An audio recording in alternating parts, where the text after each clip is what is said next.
अस्सलामुअलैकुम एवरीवन। आज की वीडियो में हम सीखेंगे कि सीएसएस में justify content property flex box की प्रॉपर्टी यही है, ये किस तरह से वर्क करती है।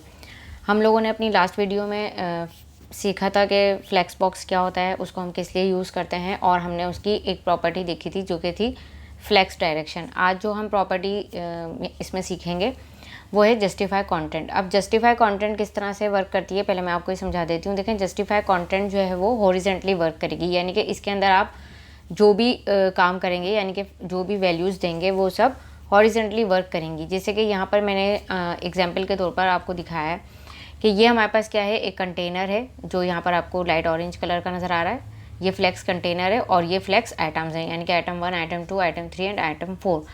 इसको मैंने यहाँ पर क्या प्रॉपर्टी दी है। अच्छा, ये बात भी याद रखिएगा कि ये जो प्रॉपर्टीज़ अभी हम पढ़ रहे हैं ये कंटेनर की प्रॉपर्टीज़ हैं, ठीक है। ये फ्लेक्स कंटेनर की प्रॉपर्टीज़ हैं जो कि हमने फ्लेक्स डायरेक्शन पढ़ी और जस्टिफाई कंटेंट अब हम पढ़ रहे हैं।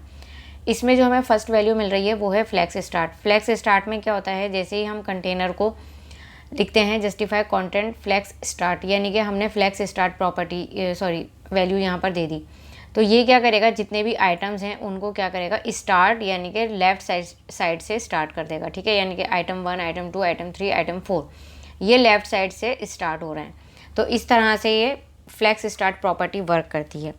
इसके बाद इसकी सेकंड जो वैल्यू होती है वो किस तरह से वर्क करती है वो हम देखेंगे। देखें, जस्टिफाई कंटेंट जो है वो इसमें सिर्फ एक वैल्यू नहीं है बल्कि मल्टीपल वैल्यूज़ हैं हमारे पास। तो अब हम नेक्स्ट जो इसकी वैल्यू देखेंगे वो है फ्लेक्स एंड। अब इसमें ये क्या करेगा, ये यहाँ पर राइट साइड की तरफ कर देगा, ठीक है, यानी कि एंड पर ले जाएगा। अब देखिए ये हॉरिजेंटली वर्क कर रहा है, ये जितना भी करेगा एक्स एक्सिस पर यहाँ पर ये वर्क करेगा इस तरह से, ठीक है। तो इसने क्या किया है, यहाँ पर इन्हें राइट साइड पे ले आया। अब हो सकता है आप लोग ये सोचें कि ये तो हम जो हम लोगों ने फ्लेक्स डायरेक्शन में किया था कि हम लोग क्या कर रहे थे, रो कर रहे थे, रो रिवर्स। लेकिन देखें, रो रिवर्स जब हम लोग कर रहे थे ना वो राइट साइड पे तो लेकर जा रहा था, लेकिन उसमें क्या हो रहा था हमारे पास कि वो रिवर्स कर रहा था। तो यहाँ आइटम 4, यहाँ आइटम 3, यहाँ आइटम 2 और यहाँ आइटम 1 आ रहा था, इस तरह से आ रहा था, ठीक है। अगर हमें आइटम को चेंज नहीं करना और हमें इसको राइट साइड पे लेकर जाना है तो फिर हम क्या करेंगे, हम जस्टिफाई कंटेंट फ्लेक्स एंड कर देंगे। तो ये क्या करेगा, एंड की तरफ यानी कि राइट साइड की तरफ इसको मूव कर देगा। उसके बाद हमारे पास जस्टिफाई कंटेंट में जो प्रॉपर्टी आती है वो हमारे पास प्रॉपर्टी है सेंटर, ठीक है। अब ये क्या करेगा, ये लेफ़्ट और राइट से तो जो है वो गैप करेगा और उसके बाद सेंटर में सारे आइटम्स को क्या कर देगा, फिक्स कर देगा। यहाँ पर ये सारे आइटम्स जो हैं वो सब सेंटर में आ जाएंगे, ठीक है। जस्टिफाई कंटेंट इस तरह से जस्टिफाई कंटेंट में सेंटर प्रॉपर्टी इस तरह से वर्क करती है। अब सेंटर हम लोगों ने देख लिया। इसके बाद हमें जो इसकी वैल्यू मिलती है वो अब हम देखते हैं, वो है जस्टिफाई कंटेंट स्पेस बिटवीन। अब स्पेस बिटवीन क्या करता है, यहाँ पर एक जो भी जैसे कि आपके आइटम्स हैं, अब यहाँ पर मैंने 4 लिए हैं, आप 8 ले लें, 6 ले लें, जितने भी आपने लिए हैं, उसमें एक आइटम को ये क्या करेगा, राइट साइड पे कर देगा और एक आइटम को लेफ़्ट साइड पे कर देगा, और बाकी जो भी आइटम्स होंगे उनको बिटवीन में यानी कि सेंटर में यहाँ पर इस तरह से कर देगा। यानी कि उनके बीच में इस तरह से गैप आएगा, पहले एक राइट साइड पर एक लेफ़्ट साइड पर, फिर जितनी भी जगह यहाँ पर स्पेस होगी उसमें ये इनको एडजस्ट कर देगा, ठीक है। तो स्पेस बिटवीन, इनके बिटवीन में, इनके बीच में ये स्पेस देगा, जस्ट बीच के जो आइटम होंगे उनमें स्पेस आएगी, ठीक है। इस तरह से समझ लें। अब इसके बाद हमें जो प्रॉपर्टी मिलती है वो है स्पेस अराउंड, ठीक है। ये भी जस्टिफाई कंटेंट की वैल्यू है। ये हमें यहाँ पर क्या करती है, जस्टिफाई कंटेंट में स्पेस अराउंड इस तरह से वर्क करती है। सॉरी, ये बॉक्स जो है ये यहाँ पर ऊपर हो गया, ये सेंटर में आना था, बट अभी आप इसको यही कंसिडर कीजिएगा कि ये यहाँ है, ठीक है। इसमें ये क्या करेगा कि आप ये देखें, जस्टिफाई कंटेंट स्पेस अराउंड में ये एक एक आइटम के चारों तरफ से जो है वो इक्वल गैप लेगा। इस तरह से मैंने एक बॉक्स के थ्रू यहाँ पर जो है वो शो किया है इसको, ताकि आपको समझ में आए कि देखें ये आइटम है तो इसके ये स्पेस अराउंड यानी कि इसके चारों तरफ की स्पेस। फिर अब ये सेकंड आइटम है तो इसी तरह से समझ लें ये इसके चारों तरफ की यहाँ पर स्पेस, ये इतनी ज़्यादा स्पेस जो नज़र आ रही है कि ये हाफ जो है वो आइटम 2 की है और हाफ जो है वो आइटम 3 की है, ठीक है। इसी तरह से यहाँ पर समझ लें एक और बॉक्स है, फिर ये एक इस तरह से बॉक्स, तो इस तरह से स्पेस अराउंड कर देगा, इनके चारों तरफ से वो क्या करेगा, स्पेस ले लेगा, ठीक है। इस तरह से CSS फ्लैक्स बॉक्स में स्पेस अराउंड वैल्यू जो है वो वर्क करेगी। इसके बाद यहाँ पर इतना काम है कि हमारे पास जस्टिफाई कंटेंट में हम इतना यहाँ पर ये काम करते हैं। अब इसमें एक प्रॉपर्टी और होती है, वो होती है स्पेस इवनली। वो क्या करती है, वो चारों तरफ से बराबर का स्पेस ले लेगी। अब ये चीज़ें आपको और ज़्यादा अच्छे से समझ में आ जाएंगी। मैं अभी आपको प्रैक्टिकली ये वर्क करके बताती हूँ कि ये किस तरह से वर्क करेगा, ठीक है। अब देखें, यहाँ पर हम लोगों ने फ्लैक्स डायरेक्शन का जो टॉपिक पढ़ा था, समझा था, उसमें हमने ये सब काम देख लिया कि row reverse, column and column reverse किस तरह से वर्क करता है। अब देखें कंटेनर की प्रॉपर्टी जस्टिफाई कंटेंट, तो यहाँ देखें मैं फ्लैक्स कंटेनर में ही ये काम कर रही हूँ। अब ये मैंने अपनी लास्ट वीडियो में समझाया था कि फ्लैक्स डायरेक्शन क्या है। अगर आपने वो वीडियो नहीं देखी है तो आप वो वीडियो देख लें, आपको आसानी से समझ में आ जाएगा। और उसमें ही मैंने कंप्लीट डिटेल में समझाया कि CSS फ्लैक्स बॉक्स क्या होता है और वो किस तरह से वर्क करता है, ठीक है। तो मैं उसका लिंक जो है वो आई बटन में दे दूँगी, यानी कि आपको आप टॉप राइट पर देखें, आपकी स्क्रीन पर आपको नज़र आएगा एक लिंक, उस पर आप क्लिक करेंगे तो आप उस वीडियो पर पहुँच जाएंगे, ठीक है। अब मैं क्या करूँगी, यहाँ पर मैंने क्या किया, मैं फिर भी आपको थोड़ा सा समझा देती हूँ कि मैंने एक डिव लिया और उसको क्लास दे दी फ्लैक्स कंटेनर। उसके अंदर 4 अलग अलग डिव ले लिए हैं, लेकिन उनको सेम क्लास दे दी है, ठीक है। और फ्लैक्स कंटेनर को मैंने बैकग्राउंड कलर दिया है, मार्जिन ऑटो दिया है और डिस्प्ले फ्लैक्स दिया हुआ है। डिस्प्ले फ्लैक्स देना लाजमी है, जब तक आप डिस्प्ले फ्लैक्स नहीं देंगे तो ये प्रॉपर्टीज़ वर्क नहीं करेंगी। और ये कंटेनर की प्रॉपर्टी है, इसलिए मैंने कंटेनर में डिस्प्ले फ्लैक्स लिखा है, ठीक है। फिर जो सेम क्लास दी है बॉक्स, उसमें मैंने बैकग्राउंड कलर दिया है, मार्जिन दिया है, पैडिंग दिए और फ़ॉन्ट साइज़ दे दिया। जस्ट इतना काम मैंने किया है। इसका अगर मैं आपको आउटपुट अभी दिखाऊँ तो आप देखें, इसका आउटपुट इस तरह से शो हो रहा है मेरे पास, ठीक है। अब हम क्या करेंगे, यहाँ पर हम यहाँ लिख देंगे जस्टिफाई कंटेंट, ठीक है।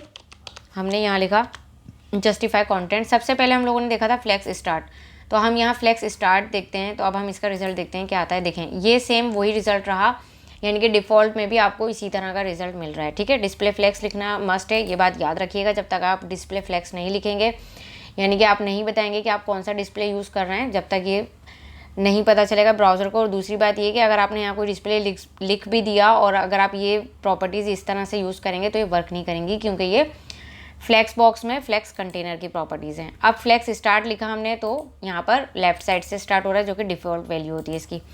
लेकिन अगर मैं यहाँ फ्लैक्स एंड लिख देती हूँ तो अब आप देखिएगा ये क्या करेगा। देखेंगे राइट साइड पर ले गया और इसने 1 2 3 4 कर दिया, ठीक है। रिवर्स में क्या हो रहा था, जब हम फ्लैक्स डायरेक्शन रिवर्स कर रहे थे, मैं आपको बता चुकी हूँ कि उसमें रिवर्स में 4 3 2 1 ये इस तरह से, यानी कि 4 यहाँ से स्टार्ट हो रहा था, फिर 3 फिर 2 फिर 1। लेकिन अगर हम चाहते हैं कि हमारे जो इसका ऑर्डर है उसी में ही रहे ये, तो हमने इसलिए यहाँ पर क्या यूज़ किया, इसको हमने यूज़ कर दिया फ्लैक्स एंड को।